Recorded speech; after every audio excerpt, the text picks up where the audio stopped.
La compréhension spirituelle vient rarement d'un sermon. Elle vient dans les salles de classe où les questions sont les bienvenues, où les doutes et les peurs peuvent être exprimés et où les opinions franches ne sont jamais exclues. Elle vient de l'obéissance, de l'étude personnelle et de la prière. Spirituellement, la salle de classe de la foi ressemble moins à un amphithéâtre qu'à un centre de remise en forme. Les élèves ne deviennent pas plus forts en regardant quelqu'un d'autre faire de l'exercice. Ils apprennent, puis ils participent. Quand leur force spirituelle augmente, ils prennent confiance et s'investissent encore plus. Le Sauveur enseignait par l'écoute et par l'observation. Après avoir enseigné et guéri la multitude, il l'a nourrit. À la femme adultère, il a écrit sur le sable. Avant de guérir la fille du dirigeant de la synagogue, il a demandé aux incrédules de quitter la maison.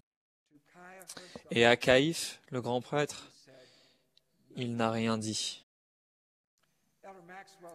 Frère Maxwell a résumé l'enseignement efficace en ces mots.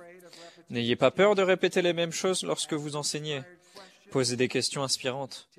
Typiquement, mais pas toujours, un dialogue est mieux qu'un monologue.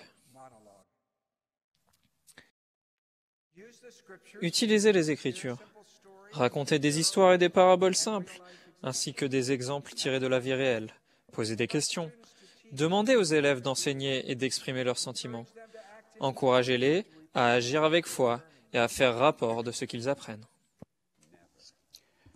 Ne donnez jamais, je dis bien jamais, de cours magistral où les étudiants ne participent pas.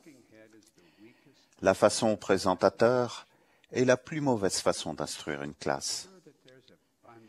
Veillez à ce qu'il y ait une participation abondante, parce que l'usage du libre arbitre par un élève permet au Saint-Esprit d'enseigner.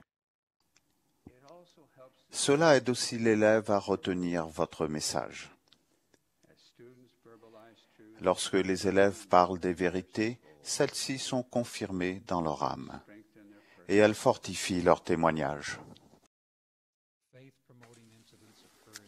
La foi des élèves est fortifiée lorsqu'ils jouent un rôle dans l'enseignement et témoignent à leurs camarades. Il est très important qu'il y ait une discussion franche sur l'importance de la prière et de l'étude des Écritures pour que les jeunes puissent s'entraider et se soutenir mutuellement.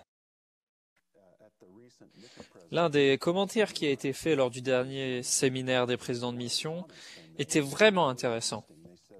Il disait que les missionnaires qui arrivent au centre de formation ont une connaissance de l'Évangile très diverse, mais très peu d'entre eux savent transmettre cette connaissance de la bonne façon.